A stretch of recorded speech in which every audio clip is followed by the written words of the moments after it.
Hello everybody and welcome to the third episode of the O Come My Way podcast. Of course, I'm Will, joined by my beautiful co-host. I'm Robbie. Of course. And our special guest this week. I'm David. Hello. Now David, as is tradition on the podcast, we're going to ask you what's your origin story in terms of card games and more specifically the One Piece card game. Okay, so I have historically collected a load of Pokemon cards. I mean, rubbish at playing the game, and I play a bit of Magic as well. And one day I decided to buy a box of One Piece cards on a whim. Pulled a manga Shanks, and sitting beside someone who I now know is now one of my friends, but before that I didn't know them. I was like, "Is this a rare card?" It turns out it was. So I then sold it and bought a box of OP 1, 2, 3, and 4. Made a Rush deck, and that was it. That's the start of me not playing anything but Rush for the last 3-4 years. Yeah, Face is the place, exactly. So you bought OP01? OP01. But when did you buy it? It was like when OP01 came out? It probably was around OP03. It was before OP04. Okay. I haven't been playing since the very start, but okay, yeah. whenever you pull a manga, you sort of get it. Yeah, you kind of get into it. The rest of the game funded. Yeah. Exactly. That's like the next 3 sets funded. Oh, absolutely. Exactly. And I think then we should go over your notable achievements. So my notable achievements in One Piece. You just say it's the same as Will and move on. Yeah. Oh, shut up. A few winner cards from the like OP3, 4, 5s. Won a store championship a couple of years ago, and then that was sort of it. And then I haven't played anything meta ever again. Most of my decks revolve around disruption rather than winning the game. Just making sure no one else has fun. So the inventor of Zumarco. Yeah, you are the pioneer of Zumarco as we know it. Well, maybe not as we know it. Yeah, well, no one knows it like the way I built it. Anyway, 27 bricks, all the zoo cards, top end Sanji really, which never comes off, so it doesn't matter. Leader effect as and when, no searchers because you don't need them because you're filtering your deck all the time, which doesn't really matter whenever you don't see it in one card. And you're like, oh great, now I'll have to bottom deck something fantastic. But yeah, Zoo Marco and X4, X5 drop. X5 drop in Glasgow. Well, X is like the 1, right? 1-5. Yeah. We dropped. But but you played it before he got a top. Yeah, exactly. I played it before. It was cool. And still have a 100% win rate against Robbie. Yeah. The deck was specifically built in a really backwards, jank way, only to beat Doflamingo, and I didn't see a single Doflamingo in the entire tournament. Also, if your opponent doesn't know what you're doing. Yeah, no one's going to know what I'm doing because I don't know what I'm doing. The classic confuse yourself to confuse your enemy strategy. Yeah, my strategy is play pudding. If they're on 4 cards in hand, 5 cards in hand, 6 cards in hand, it doesn't matter. If they've searched, pudding. They haven't searched, pudding. Yeah, if they search again later in the game, pudding. Doesn't matter. It is the best card in the game. Great leveler. Mm-hmm. It could be good, it could be bad. Nightmare against Shanks because they're going to draw everything they need. They're going to draw a blocker, 2 10-drops, and a divine departure. Yeah, exactly. Putting Shanks is actually like one of the things that's like the biggest gamba I think in the game. Especially like back in OP09 when you like would play Dofi into Shanks. Like you'd often get to this point late in the game where they're at like 1 or 2 life and like 7 cards in hand and you're like, I could pudding them. Well, you can kind of tell by how they counter. Yeah, exactly. Like what their hand is, right? Yeah. If it's like swing 6, leader effect 1k, it's like you're never putting them. Yeah, you're never putting in them. Never. Though maybe you are putting them in that point because then you just give them nothing but 2Ks and they can't play anything on 10. No, just fucking kill them. Yeah, it's true. It is true. But yeah, I think like going back to Marco because I think that's like the deck that like is your defines me as a person. your PL de resistance.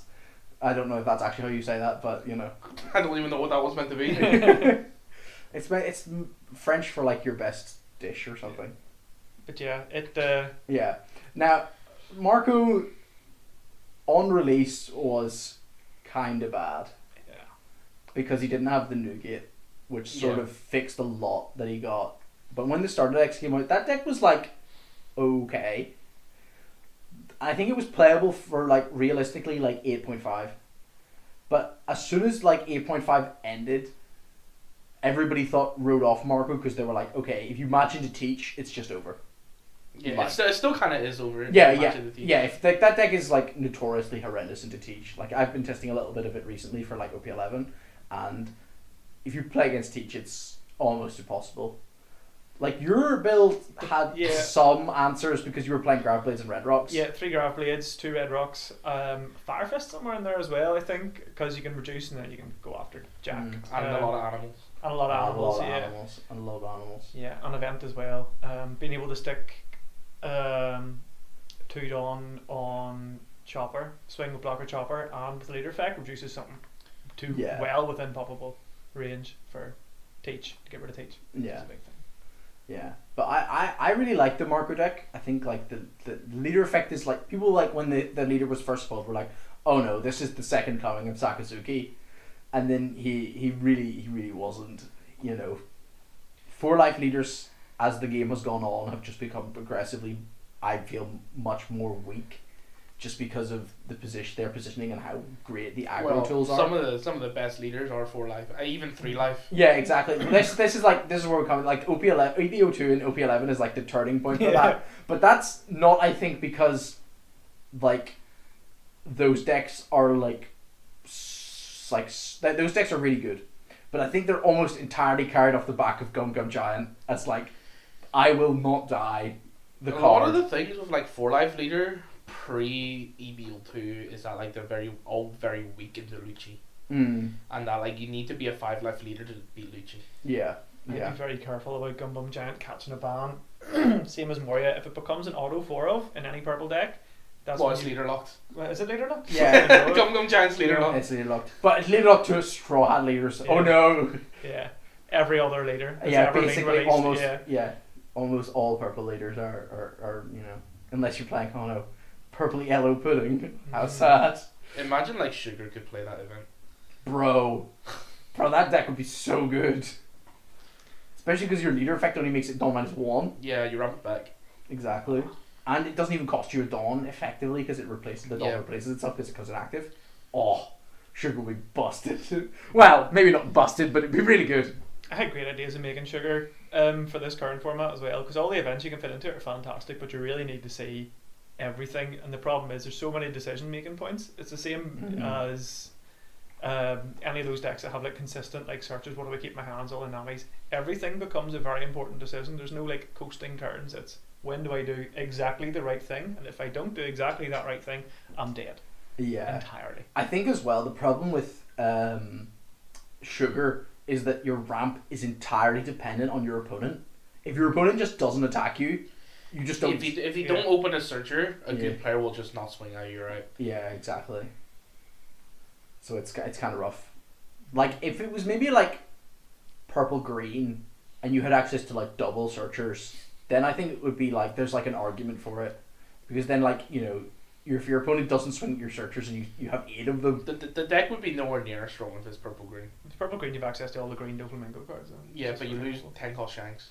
Yeah, it's That true. is like probably one of the best red cards ever printed. Yeah, Both of the 10 cost Shanks. yeah, it's true. But you get green shanks. That's not that good. Rest your leader. I hope that becomes the meme of the podcast because I think it's so funny. But yeah, no, like, what were we even talking about? Oh, we were talking about 4-life leaders, yeah. Yeah. Yeah, so I think like Marco especially because it's like a deck that like relies so much on its like top end and its bricks. It's like sometimes it can be very hard to survive some of the early turns, especially against the aggressive decks.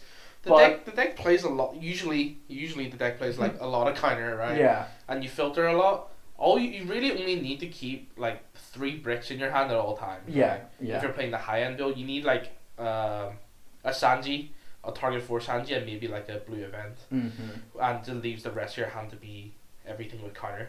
Yeah. Yeah. Though some people decide not to. That the bricks are the way. Bricks and are the way. I need to build a house. Yeah, it was. I can't remember if it was 23 or 27 bricks. 27. 27 bricks, but the rest were 2Ks, so it's okay. Can we have a clip of that Insert clip here. Can we address how many non-counters, how many bricks were you playing? Non-counters in this deck, 27 non-counters. For a 4-life deck that wants to counter out of the first couple of swings, that's not good.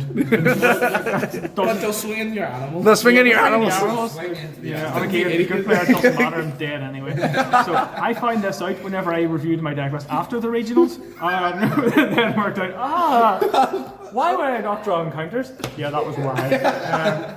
At least we're playing 12 2Ks. Playing 12 2Ks, so it counts, yeah. There's like 6 1Ks. Something like that. The video I have. It's a very high roll. The way I built it anyway is a very high rolly deck. When a high rolls, it works very well, but you always have. There's always something you can do. Whatever hand you draw in that deck, you can filter a little bit. You always have the option to stack deck if you need to for either Sanji or animals, which is kind of helpful if you know when you're going to swing with your 3-cost soul aside chopper to get whatever you want off the top of your deck. If you put a blocker chopper there, you're golden. If you put the 3k power chopper up there to play a hiking bear, you're golden. Everything's there. Our opponent will swing into the hiking bear. Yeah, trust. Because they're idiots. Trust. Hiking bear's a blocker. Trust. Yeah, hiking bear's there as a distraction piece. Hand waving. Ooh, hiking bear, attack. Exactly. I think as well, like, Marco inherently had such a good matchup into Doflamingo that it's like it's fallen off a bit as well. I don't think it's like that good, right? I think the animal build is a lot worse than the Duffy than like the usual build. Yes. But like it fixes some of the teach problems. Yeah. And you're like this animal build is even more crippling against Shanks than the usual build. Yeah. Yeah, Shanks destroys the. Like imagine my horror when I like go home. Yeah. I look at it, it's like top 64 Marco with animals. Exactly. I'm just really worried about the amount of green purples, blue purples, and purples. Luffy's, just Luffy's everywhere. Yeah. They're going to come up in the next couple of tournaments. Yeah. So what you're saying is that you're going to bring Marco to Dublin? I'm thinking about it. I thought about bringing it back again. But there's another 4 check. puddings and a dream. 4 puddings and a dream. 4 puddings and a round 1 match into Robbie. Yeah. And a dream. There's definitely a build there. I'm like 0% against that deck. Yeah. Actually. Like no matter who's playing, I'm like 0%. It's psychological warfare versus anything there. It gets inside your head. Exactly. The build I was messing with is the top end is 7-drop with Ankov, nothing higher than that. And you just keep a big fat hand and then do whatever you want. Cause is that not? Yeah, that Ankov isn't actually leader locked. Inazuma is leader locked, I think. Inazuma, I think. Yeah. Is it? No, Inazuma's not leader locked either. Is it? I don't think it is. Oh, maybe it just doesn't work in any other leader. Yeah, I mean, Inazuma only draws you cards when you have like 2 or less cards in hand. It's like really rough. Draw 1. Yeah. No, cards in hand. There's.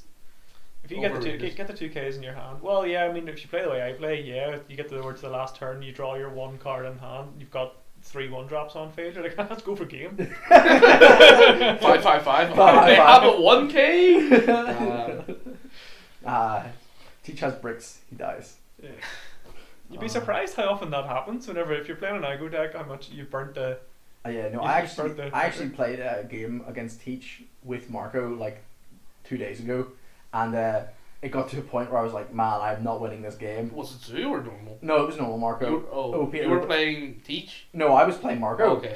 I was playing Marco and for OP11, and I got to a point where he establishes a 10-drop blocker. He makes it so like my Nugget on field can't activate or attack, and I'm just like, alright. Red Rock or bust. I'm not playing Red Rock, so I'm like, this game's over. So I can't remember what I think it was something like leader effect, building snake. Down to 7. Yeah, down to 7, and then like I think he had given me on plays. Noob. Maybe he hadn't. I can't remember. Either way, I get the Teach down and I pop it with the second Nugget in my hand, and the only swings I have are 5 6, and he has 1 life. And he died. 2 cards in hand, both bricks. Takes it 1K. 1K still dies to 6. I was just like, oh my gosh, this is the best thing ever. Well, he gave you on plays because he wanted you to think he had counter in hand. But I think he denied me on. I'm fairly certain he did deny me on plays. I think, but it was just like one of those like magical moments where I was like, "There's no way I should have won this game. There's no way." But yeah, I think that, I mean, yeah, because he was playing Tempest Kick stuff. Like, he Tempest kicked, like, Black Hole killed one of my Newgates earlier, and I was like, this is so bad. I can't win this. I mean, it does feel nice, though, when you play against Teach, and you're like, you look at a Sanji in your hand, and you're like, oh, that's a free draw that's going straight to the bottom of my deck. I say, whenever you see Blackbeard, it's really a matter of whenever they... It depends on the player, because there's no wrong way. Well, I think there is obviously multiple wrong ways, but whenever they use their leader effect, there's a couple of different pathways they can take, and there's not one that's better than the other. It's really, that's what adjusts how you play into it, because they don't know what's in your deck, which is what I think Robbie was saying earlier. Whenever you play like an off-meta janky thing that's all 2-ofs, all bricks, they could leader effect thinking, well, they're definitely going to play X card that they may not even have on their deck, but if you don't know what the deck is, that's one of the benefits of playing. Yeah, it's like if you're playing Blackbeard against Marco, right? Yeah.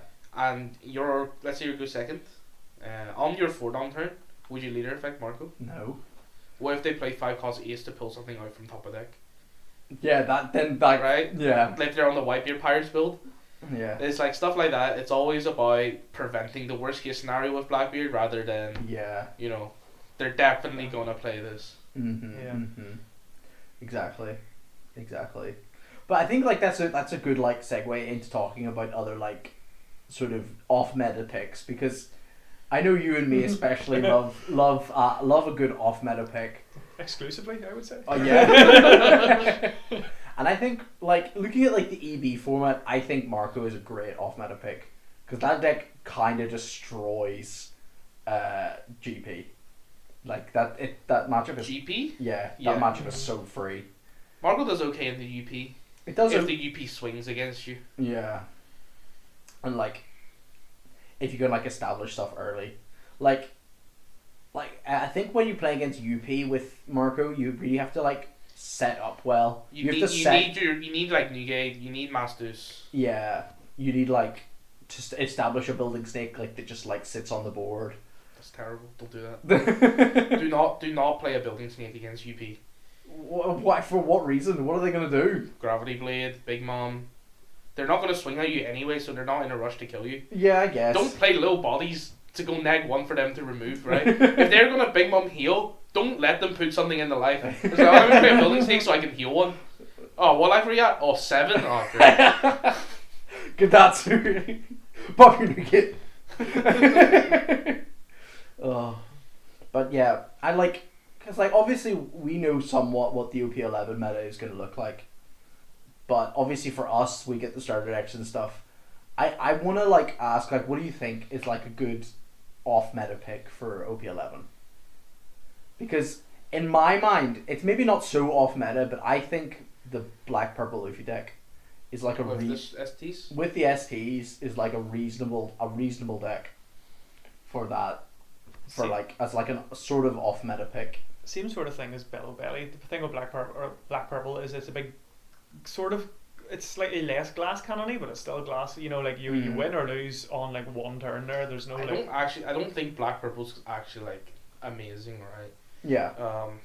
The problem with the deck, it loses to Teach.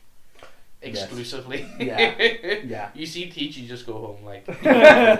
Yeah, exactly. Especially if the Teach knows to like stop your on plays when you're like ramping. And I don't even think Teach is like that terrible of a deck, you know. No. I think it's with the new even without the new ST, it's kind of playable in OP11 and people will still play it. So like black purple will just always have that one problem against Teach. Yeah, but I feel like OP11 is such the format of like you have a bad matchup. Every deck has a horrendous matchup.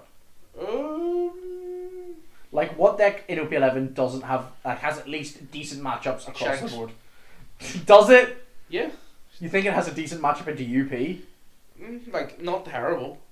See the right cards at the right time. That 10-drop Shanks is crippling for UP. You think? I've tested it and I see. Like unless like it gets if you don't have Red Rock, usually if it like you survive 2 turns with that Shanks on board, you've won. I see. Okay. Also, like all the mid game rush cards can kind of just win you the game. Yeah. Like Dream Luffy is really strong. Also, you have a easy time removing the first category as well.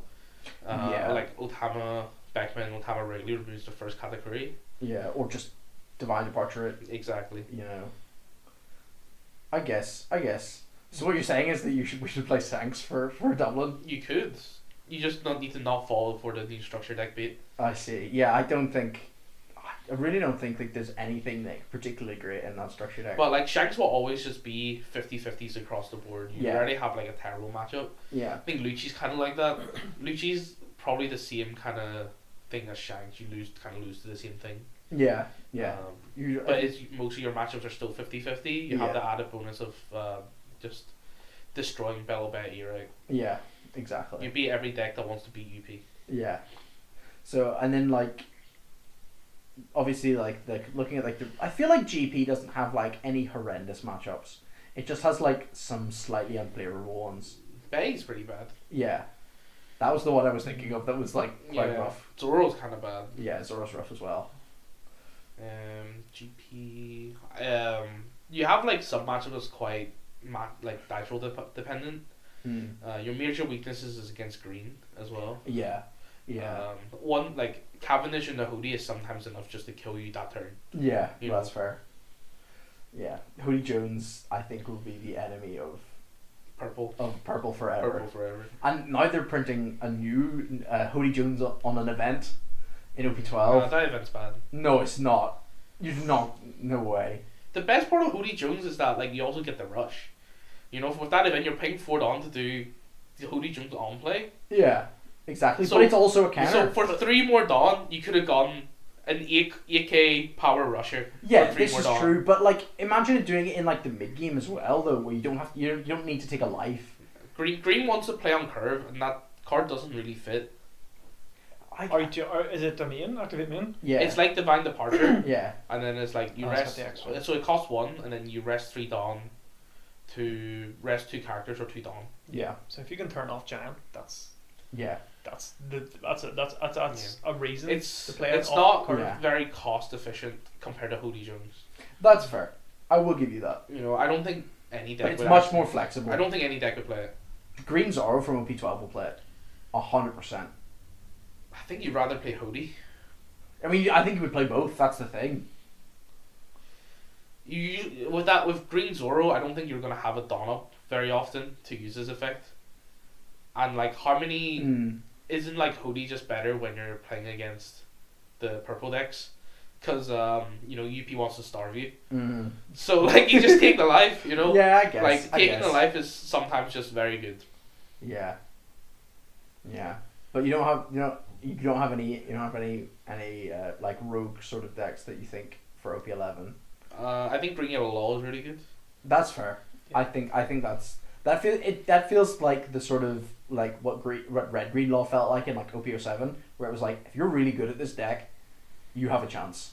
I think like you just go really fast if you see your pieces, Mm. and then like it can just kind of kill you out of nowhere with Hoodie Jones, right? Yeah, yeah. Hoodie is the one of the other great equalizer besides Pudding, maybe. Yeah. Big fan of Blue Yellow Nami as well. I don't think it's going to do too well at the minute, but in terms of like if you get the right cards in hand, you just see all the things you need, and you also have access to puddings. Just Yeah. putting them. The- I'm also the big problem- leader. Mm-hmm. I'm not convinced that leader's actually better than Queen. I Like see. out of the blue yellows, I think it's better than Ace because I think Ace is kind of like that deck is kind of fake. Yeah, absolutely. But the way Nami is built, I feel like I would kind of want to play it.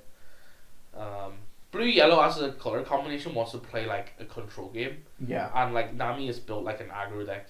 Yeah, it's, So it feels very weird. Nami, I think, is like the definition of a tempo deck.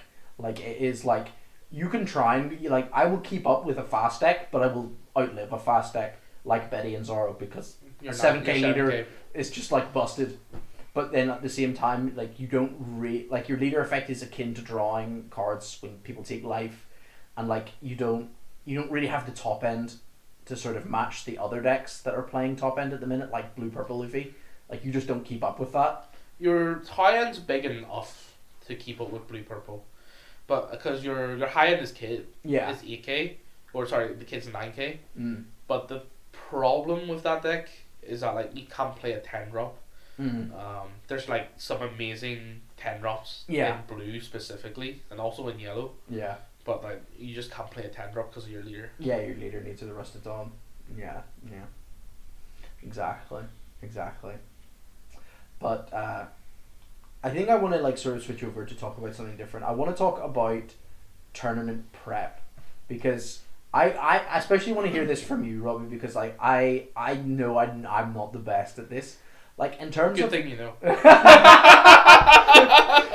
oh, bro, this is all the episodes are just gonna have like a nice little short clip that where you can upload to your channel of me getting roasted. But I wanna like hear, and I wanna hear from you, David, as well. At least in terms of like, what brought you to Animal Marco? Like, what was the thought process before Glasgow that like birthed Animal Marco as we know it? So I was deep in the depths at about 2 o'clock in the morning, as far as I'm aware, and I was sitting looking around YouTube and I saw someone put just about a normal Marco deck, and I was like, this is grand. I think it was about 4 or 5 cans deep at this time. As where all great ideas Oh, start. absolutely. That's where the spark of genius hit me, and then I thought, I usually run Animal Zorro at this point in time, and I was like, I can run Animal Marco.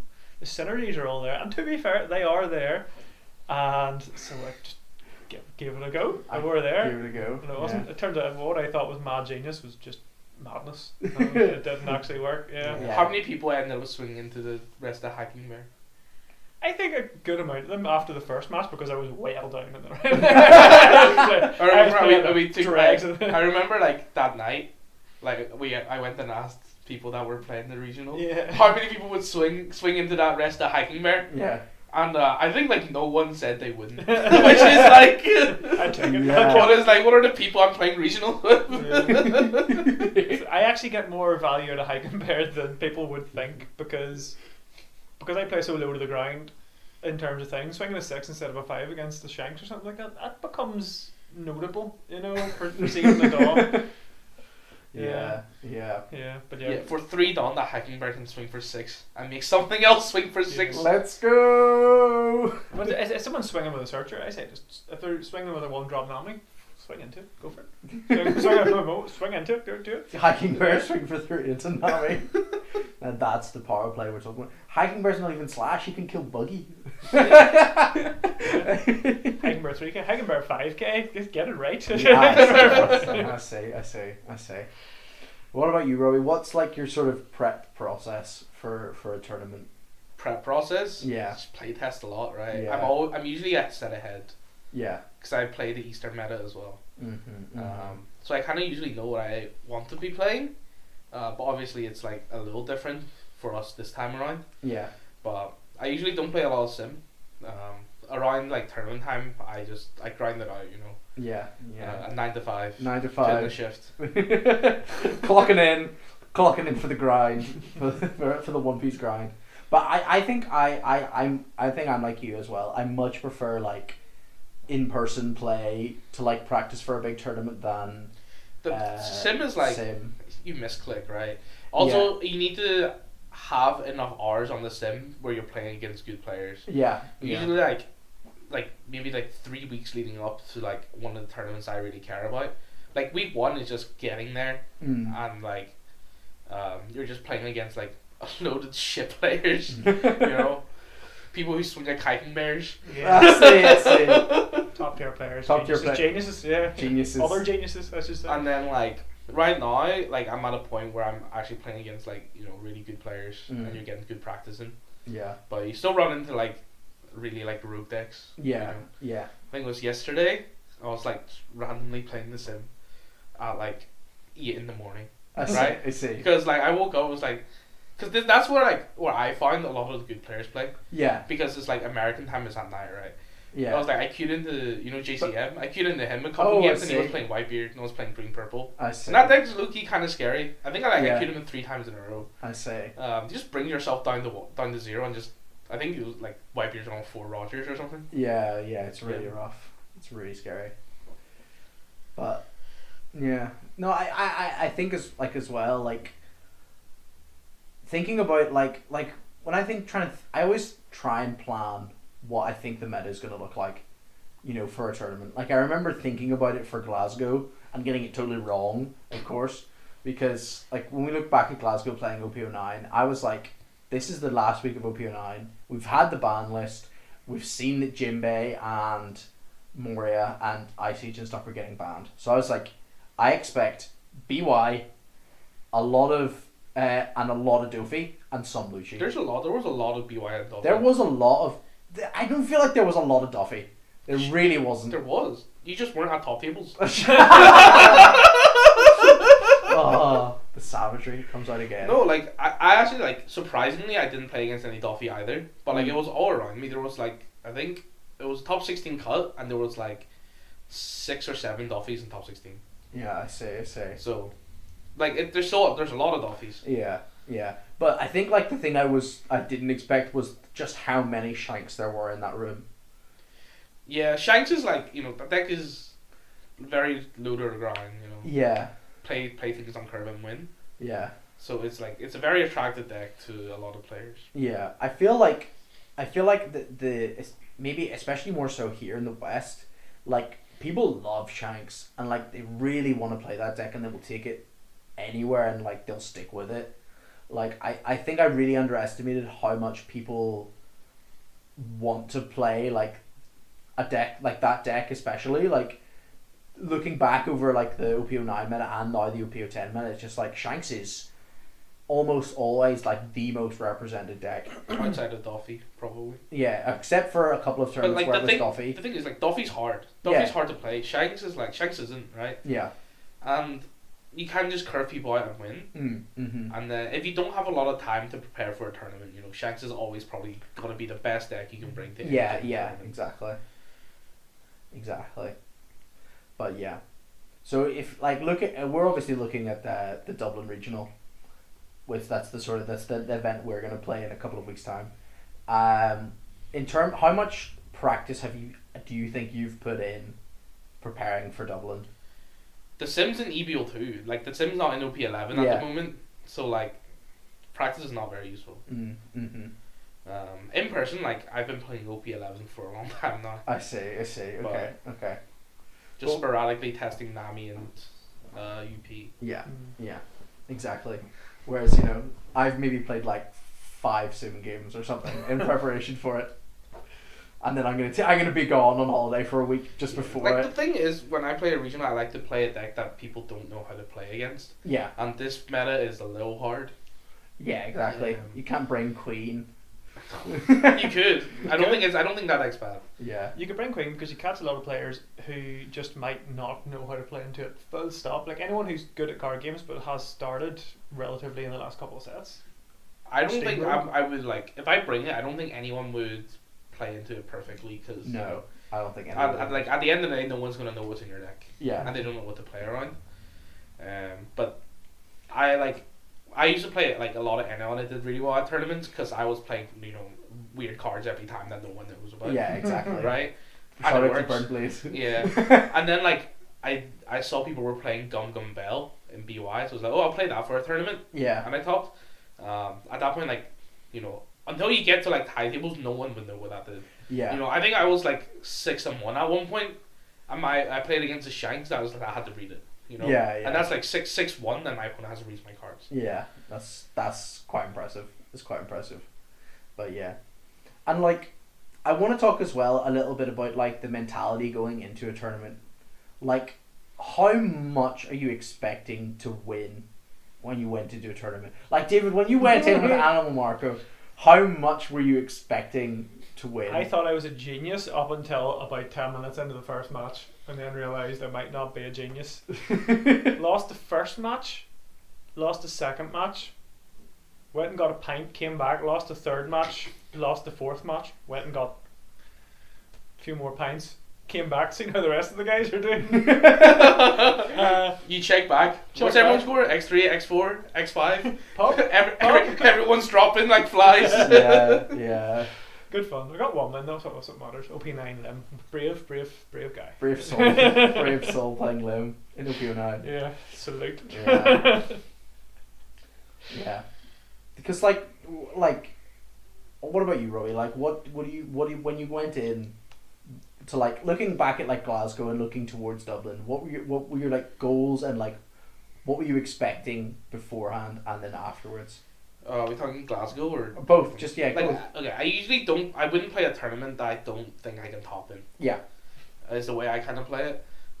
Every tournament I've played, I would want to top 8, you know. Mm. And I've top 8'd, but not regionals. It's all treasure cups. Yeah. Which is a bit of a shame. So I've not gotten a serial.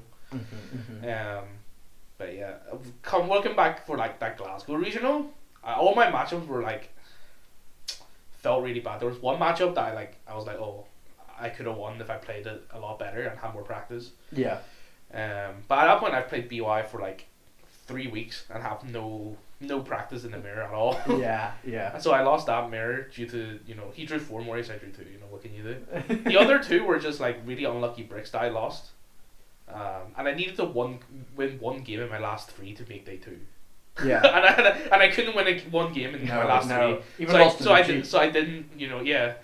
I lost to Lucci with BY because I just couldn't see a Sabo. Yeah. 2 out of 3 of the games I lost were just okay, no Sabo, and I just lost to decks with removal. Yeah, but like looking at Dublin, like, what are you like expecting of yourself, or like are you like really aiming for? Oh, day 2, obviously, right? Obviously. Which found out yesterday that there's going to be a day 2. Yeah, I know. Because you know they advertise it. But there's a top cut for Dublin. Yeah. We didn't know about this. I didn't know this. I was planning to go home. Yeah. I'm not making it, but still. I was like, okay, like booking a hotel now is just going to be horrendous prices. Yeah. Why did they leave it so late? That's ridiculous. Well, I don't know because they did say that there was like side events. But don't fucking let them host another regional. Gamers World Dublin, fucking get them out. I think it was. Well, to be fair, I think it was one of our friends actually said. I think there has to be a top cut. I think it's one of the Bandai stipulations. There has to be a top cut. Yeah. So that might be it. Bandai Scotland. Yeah, because that was our friend Arthur. He checked with them and they were like, "Oh yeah, there is." I actually hope they don't get to host another regional. Yeah, it's such a mess. Oh, well, we don't know. We haven't seen it yet. It could be the day it's like, oh, we're gonna get the tickets up. You know, and then their website crashed. Yeah, for like 45 minutes. Yeah, that was really bad actually. Well, to be fair, on the other people at hosted regionals websites crashed as well. Yeah, but OP at least makes an announcement. You know, they just went, "Oh, crash! Oh, we'll fix it later." Yeah. On like a Sunday morning as well, like nobody was working. Also, it's such a small regionals as well. Yeah. Because like they don't have a proper venue for it. But like again, we'll wait and see. You never know. Yeah, it might be great. We'll wait and see. We'll have to see how the bar is as well. Exactly. I live in hope. Because I'm gonna go down and I'm gonna have several pints and then just hope what happens. I'm saying that before, so I'm gonna be wrecked. Yeah. It's gonna be great. Yeah. Tournament prep for me has been 2 to 3 cans every day consistently, sort of get the liver prepped. Prepped for the post drop pints. But yeah, because I think I'm with you. I would really like to top. But for the first time, yes. Shut up. But I sort of I'm like understanding that like it does not feel like it's the right time because I'm away for like a whole week before.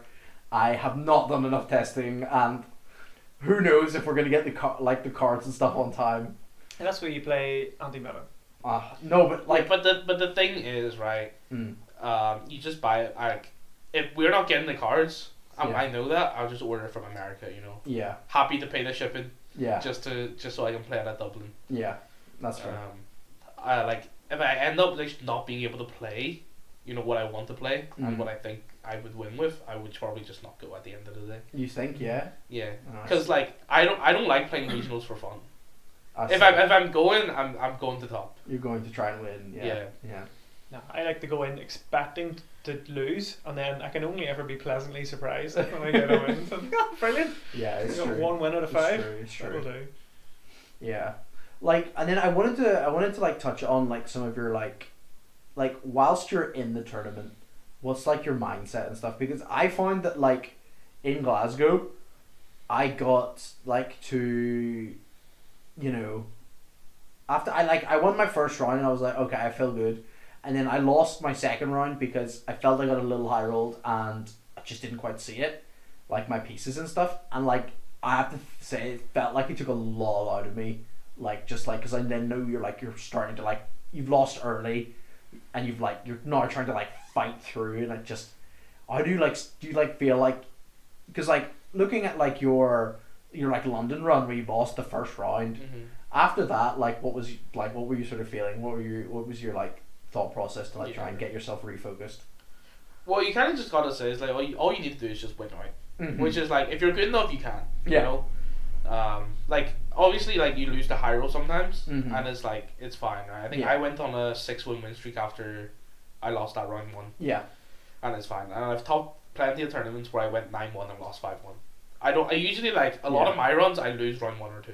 I see. For some reason, because it's just very early in the morning. Yeah, and like those are the times you're really the most likely to see strange rogue decks that like. Exactly. if I'm playing against a meta deck, I know exactly what to do against it. Yeah. But if it's a matchup is like, a leader I'm not that familiar with, obviously you're going to misplay a little bit, and if they play like really weird cards you're not expecting, then you have an edge. Yeah. Usually a lot of time that's what I like doing. Okay. A lot of my earlier runs you play against, you need to find these like important tech cards for certain matchups. If you're the first one to be on them and no one knows about it, and you see it into a certain matchup, you're more likely to win it. Yeah, absolutely. Like, I think like that's something as well that's like very different about like your mentality, because I remember like you talked about it before in like one of the previous podcasts. Is like that you want to try and tech for everything, like any matchup you're gonna see, you're just like gonna tech for.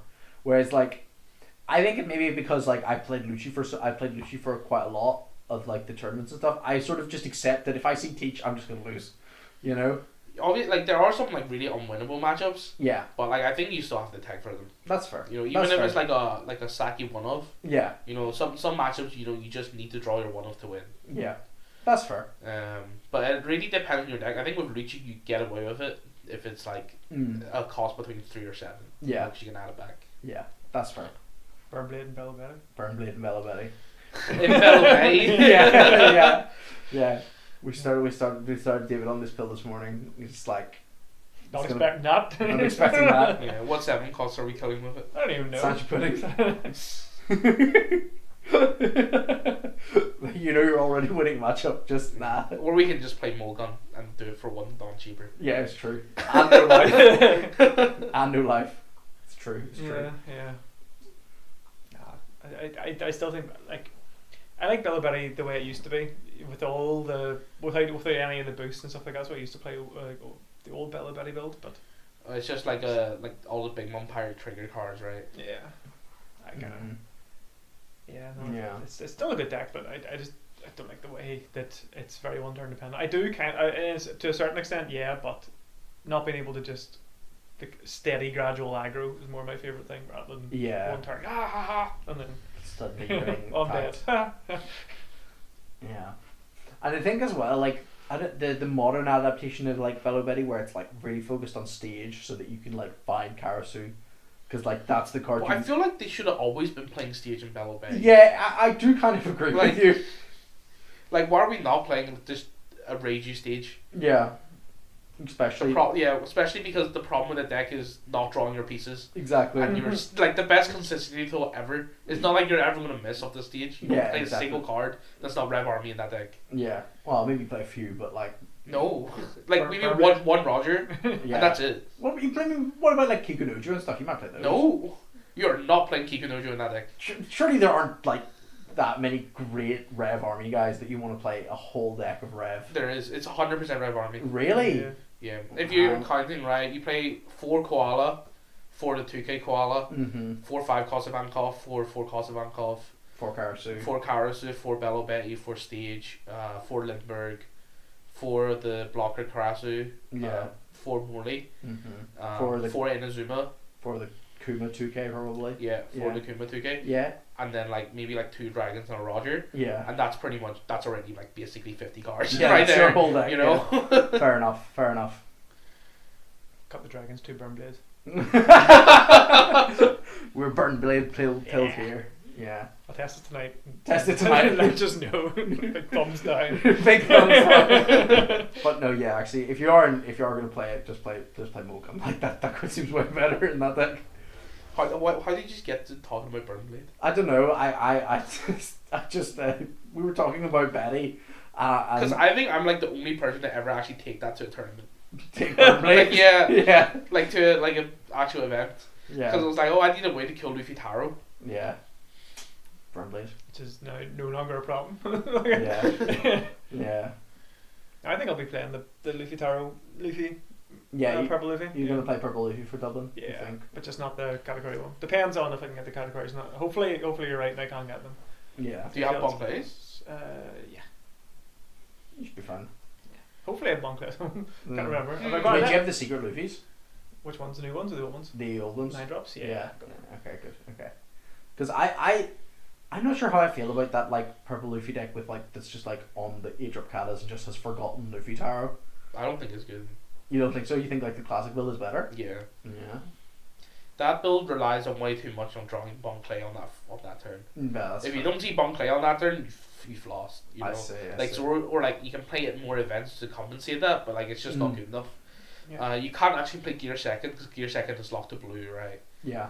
So Yeah. I think they need to stop printing purple secret Luffys. There's too many of them. There's too many it's purple. fine. It's fine. P11's a blue one. Yeah, exactly. We just need, we need to have a full set of 10 manga Luffys so that you can use them as Dawn. Yeah. So that's your goal. That's your goal. Though, obviously, like, speaking of like Dublin and stuff, because I think it's really funny. You want to play your cereal if you win it. If I win a serial, because it's ace, right? Yeah. I'll probably play it. Yeah. Like I would never like. I've never won a prize card I wanted to keep. Every prize like was it like all the prize cards for decks I've never like I don't play. Yeah. You know. Yeah. And it's like, if I win a prize card that in the deck that I play, I kind of want to play it. That's fair. That's fair. Yeah. Maybe I'll be tempted to get rid of it. But I would play it. Yeah. A lot of people like frame it or anything. Like, I'm fucking playing it. Nah, like I feel like if you're gonna frame it, you should just sell it. Like that feels like I don't know. I feel Well, like it's a nice wee trophy. It's a nice trophy. I get where you're coming from, but at the same time, I'm like either play it or sell it. Like to me, I don't see the point of having like what is a reasonably pricey card just sat on your wall. You know, people like to collect. You know what I mean? Yeah, like, yeah. Send it in for grading or something. Yeah, that's fair. That's the main driver for value in this game. Like the ones paying $2,500 for a serialized card, you know, for a playset. Yeah. Just something Yeah. of Yeah. a playset of aces. You know. You know, exactly. It's more so than other games actually. I think only Pokemon would have a bigger sort of collector aspect to it. Yeah, So yeah. there's a lot of collectors for this game. Like there is like a good few collectors, I think, but not anywhere close to like Pokemon. But that's what Pokemon's yeah. built Pokemon's on. a massive. But it's like 70 billion. if you wanted to sell cereals or prize cards, I've never had problems selling them. I really don't think you'd struggle. You know. No, there's guys even in the Facebook group that deal in high value to an extent that is terrifying. Like I saw someone selling 20 serialized aces the other day. Oh yeah, I saw that. Ridiculous money, but Yeah. Yeah. Madness. yeah. But yeah, that's high value collectors. People have Yeah. money. People like cool cards. It's fair. Yeah, that's fair enough. Okay. We're all lying if we say Do we you haven't know? got Do you know when the serialized ace stops being the reward? Is it the end of the year? Well, they've not announced like a new one, right? Usually, like we're in line with like the East, where when they get a new one, let's say they get an OP13, Okay. like we'll get ours in OP13 as well. Oh, okay. It's usually how it works. Okay. What would be your like if the next 10 cost NL. test? I knew you were gonna say 10 cost NL. Or like, what's like probably like 4 cost pudding. 4 cost pudding. 4 cost Yeah. pudding. Yeah, that's that Or like like- one. Well, it's already had a winning card, but it hasn't had any alt darts or anything. So yeah. No. Or like a gum giant. Yo, could you imagine a giant serialized event? A serialized gum giant. Bro. It's gonna be something like 10-drop Roger as well. I think it's gonna be. It'll be an Yeah, it iconic could be card. Roger. It could be Roger. It could be Roger. Roger's a real. But source. it's never been like a playable, really super playable card, right? What was the first one? Was the Luffy. starter deck Luffy? Yeah. Was it the 5 cost unblockable one? Yeah. Oh, okay. I think so. Anyway. It's I one. It's thought- a Luffy. I don't know which one. I was pretty sure it was the 2 or 3 cost that gets a power boost. Yeah, I thought it was that Oh, one. maybe it is that one. Maybe I'm thinking of. I might be thinking of like the world's winner card. Was the Maybe. yeah. And then it was 9 cost Shanks. Was the last one. Oh, there'll be a 1/1. Yeah. Oh. And then now Oh, we're on yeah, the 10 yeah. cost Ace. It's the we had like 5 cost Luffy, Egghead Luffy as well. Oh yeah. But that's not really like a. That wasn't a prize card. Yeah. That wasn't a pack. That was a Yeah. random event pack, championship pack. Yeah, wasn't it? Yeah, that was like the Oda signature Luffy, right? No. It was a serial Luffy. Oh yes, sorry, yeah. But it was just in the event packs. You could Yeah, either buy like it, the buy it for price tickets for like 600 tickets, or you could buy a championship pack that had a chance of having one. I see. And then now we're on the 10 cost Ace. 10 cost Ace. None of those cards in the current meta are super playable. No. The 10 cost Ace is like the most playable out of the three. Yeah. Yeah. Like, I wish they printed it for like tier 1 decks. So like you could actually play it. What? So you could get like a serialized. You know, like 9 cost Angie. Like 9 cost. Yeah. 9 cost Linden would be a very good one. Yeah. Because I think that's going to be a purple staple up until it rotates out. Yeah. Honestly, I think you're totally right. Yeah. But I guess they want to serialize more marketable characters. Yeah. They're not expecting like people to play them. To be fair. Yeah. That's true. They are not expecting people to play them. Because they are plastered all over social media. Like if they have a new serialized card, that's what you will see. That's what they'll spread about. That'll be the poster No, child. to be honest, like I definitely think you could see like a 9-drop Sanji or a 9-drop Zoro like that could get a serial. Yeah, I reckon like Nami or Hancock probably gets the next one. You think? Oh, that's fair. That's fair. Bow of Hancock would be a good shout. Hasn't been a good bow in a while. Yeah, Oh, but they're not 4 playable cards, right? Yeah. They're there for like the collectible aspect, I think. Yeah. Yeah. Exactly. It just so happens that this Ace lines up perfectly with. For me, For you. like, yeah, if I get it, I'll probably like I want to play it, but like maybe like I'll play it once or twice and sell it. Yeah, that's fair. Because the deck's shite. Yeah. Just play it as a one-off, just in case. Yeah. Just in case you draw it. Yeah. You know, think of it. You already have the power of the right hand. Now the power of the right hand that draws the serial. Yeah. Exactly. You will draw That's the regional difference. You need to be good and lucky. Yeah. Yeah, Exactly. yeah. Exactly. just high roll it. See, I can just be lucky. I can't be good. Just look at your opponent, no cards in that. Ah, sorry, top deck Moria. Yeah. It's easy. It's just that easy. Yeah. It's things like that, and the belief in the heart of the cards, it makes me want to play something ridiculous like 1-drop Tribal Zoro for the regional success. This is a Nami, and then I'm going to play a Buggy Searcher for event, and then I'm going to play I'm gonna find my mole gun and then kill your Sanji Pudding next turn. someone strings in the Buggy with a slash character, and you're like, oh well, I think you'll find that's actually Yeah. not actually going to not work. a slash. I know. Yeah, Buggy's gonna go hard against the Zoro deck All in the OP12. You can never kill my Buggy. He's invincible. Oh, My dear. 3K character. Yeah, exactly. Yo, he's only 2 down away from attacking. Yeah. Is Cavendish slash? Yes. Everything is slash. I'm looking forward to when they start making that actually relevant, because it's been there for so long and it's just never ever been important. Yeah. Like, oh, it's a special character. This is a strike. There's like 4 characters that can't be KO'd ever, but Yeah. that's it. Yeah, Yeah. that's there's so many buggy cards. That's the only one that can't be KO'd by. There's one Luffy that can't be KO'd by strike as Yeah, well. that's the starter deck Luffy, isn't it? No, The it's two promo drop. Luffy. I In the think. 2-cost one.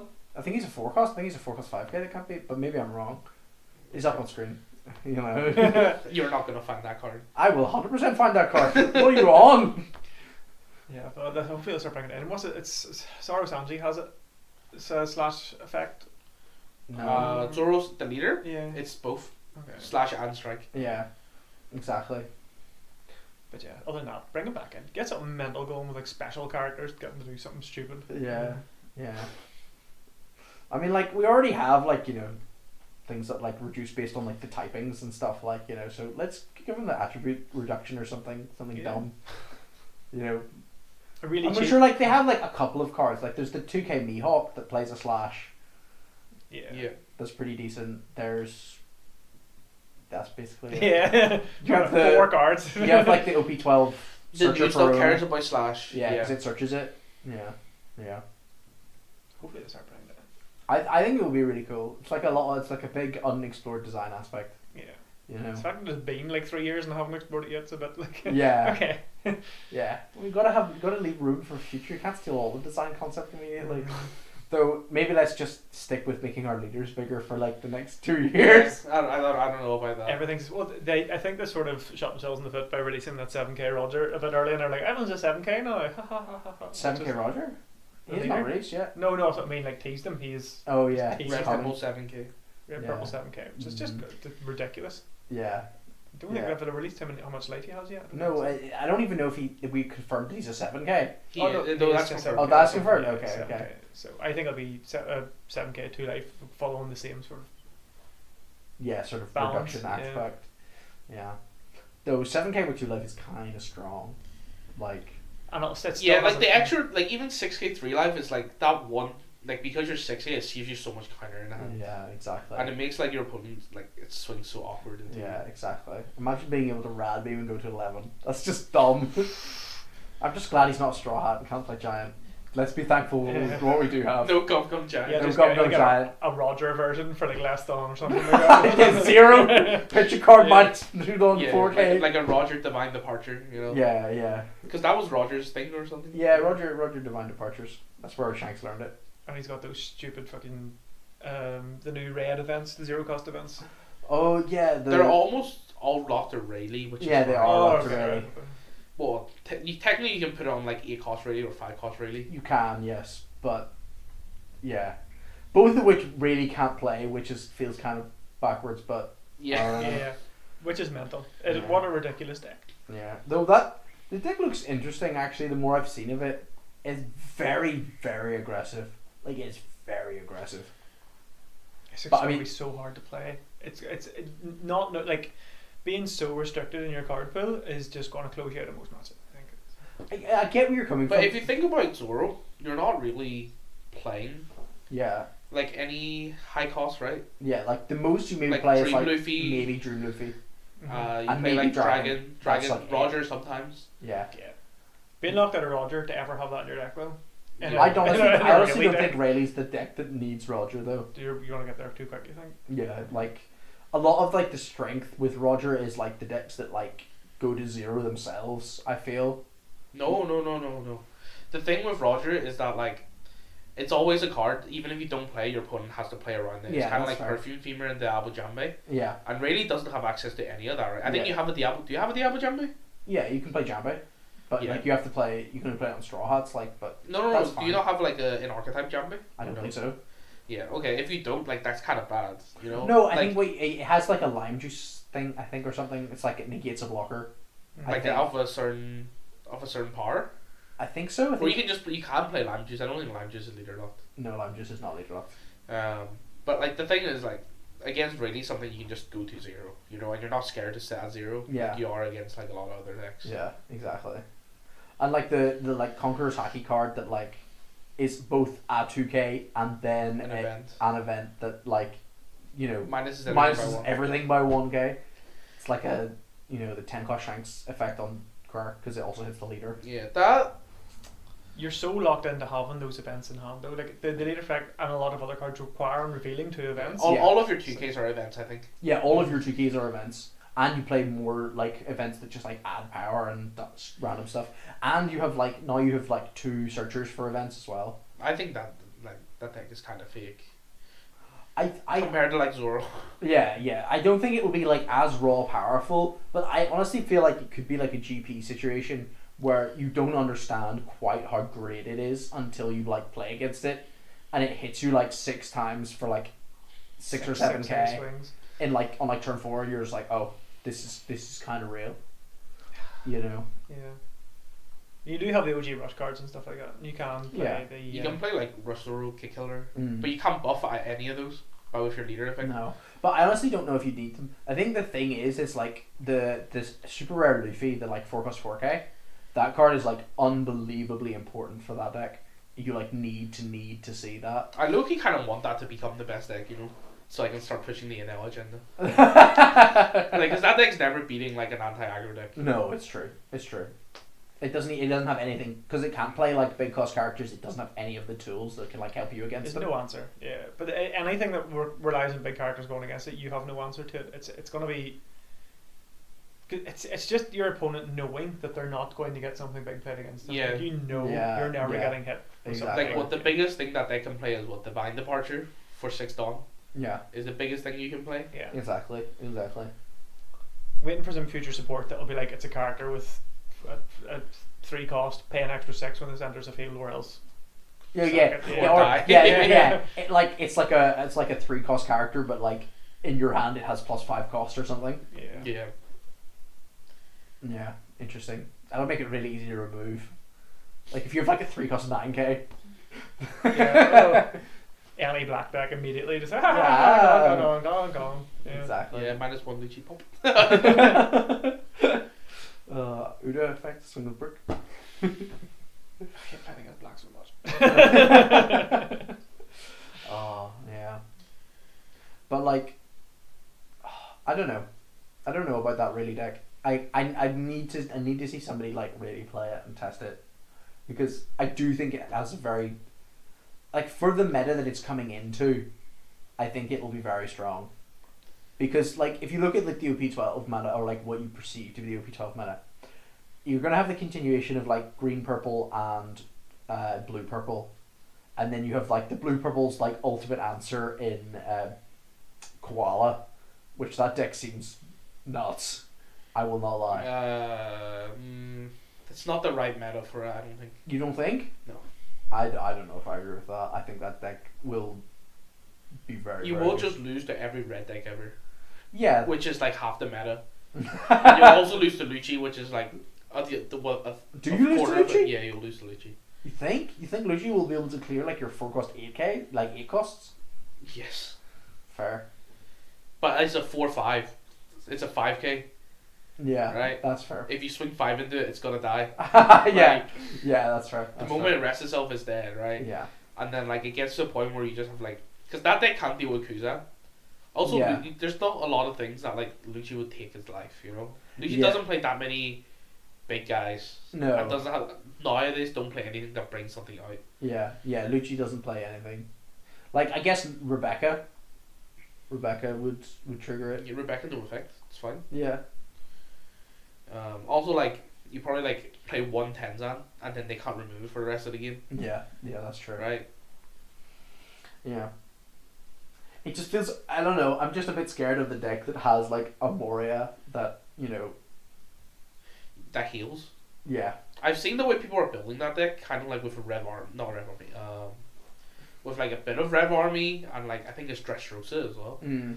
and like people were playing Colosseum. I've seen like, it was like Colosseum? Really? yeah, I was like Lucy has Rush, Ah. but like it's ass, so like why the fuck you care? Like, but I don't know. I don't think that deck is good. I don't know. At least not yet. Yeah. Yeah, that's fair. That's fair. No, I do like the Zoro. I think the green Zoro is like a super funky deck. Yeah, 4 life. That's 5 life. It's 5 life, yeah. Yeah, like out of OP12, like the best card to come out is probably that Kuma. That Kuma is nuts. Yeah, the 6/7 heal 2. Yeah, that is a 1k. Oh, that card is so good. That card, yeah. Welcome. We're back to yellow secret rares, expensive yellow cards that are busted. Have we got the entire list yet for OP12? No, I think we're still getting Yeah, some. no, we've got everything. Oh, do we? I think we have everything. I thought we didn't have everything. Usually the last things they review are like all the vanillas and 2Ks and stuff, and they've already released Oh, it. crap. No, that's fair. That's Okay, fair. then, fair enough. Just in case we got some more spice, just a little tiny bit. No. Well, we've seen all we're not expecting like anything crazy because we'd seen all the SRs and the secrets and stuff. Yeah. So it wasn't like anything. That's never put them off before. Sanji or Puddin. Sorry. Yeah. Yeah. And Gum Gum Giant. Yeah. Whoa. Best card ever, maybe, is a rare. Yeah. Yeah. I still think it might be up for a wee ban. If something becomes like an automatic 4 that's historically when they've said, maybe ban it. But I yeah. honestly feel like it will be a Moria situation where they ban it way too late. Oh yeah. They They'll need be to- 14 and like, no one uses this anymore. Ban it. Straight Ban away, it. ban it. Yeah. I don't know. I don't think like I don't think they would ever ban that card, Yeah. because it's like if you think I don't know if I've said it before. If like a new player comes in the game, it's like, oh, I want to play Luffy leader. All Yeah. the Luffy leaders are purple, Yeah. you know, and it's Exactly. like, how playable are they without Gum Gum Giant? You know, Yeah. not very. Yeah. It's Yeah. tough. It's very tough. So like, it's good for marketing, I guess. Yeah, but Yeah. it's a almost generic linchpin card that makes a deck work, like, you know. Yeah, but we don't know. At the end Yeah, of the day, well, we yeah, don't who know. knows? We know. Yeah, but They like- banned Rygo, so Mr. we'd never be able yeah. to predict anything. Mr. Bandai. How you play into like a lot of purple decks is like you just swing a lot of base numbers, small numbers, Yeah. rather than swing big, right? And, Yeah. like, it's a Gum Gum Giant when it first came out was hard to play into, but like the more you play against it, the easier it becomes to Yeah, play just into. tease it Yeah, out. exactly, Yeah. exactly. I'll just keep hitting you at 5 and 6. And Yeah, just, like, exactly. you know, eventually you'll have to Gum Gum Giant a 5k swing. Exactly. And that's it. It's kind of rough. But yeah, I think we'll maybe call it there for the podcast. Thank you again, David, Right, thanks for having me. for coming on and telling us the joys of Zoo Marco. Zoo Marco, best thing ever. And Robbie still has nightmares. I still have nightmares. No, you don't. That day got you pints. I got many pints commiserations, so on my own in a bar with my head held between my hands, crying into it. Oh, It's just raining outside, is it? no, I just got something in my eye. Yeah. But yeah, this is us signing off on episode 3. Thank you all for watching, and we'll catch you in on the flippity flop as Robbie would I'll say. do the cut.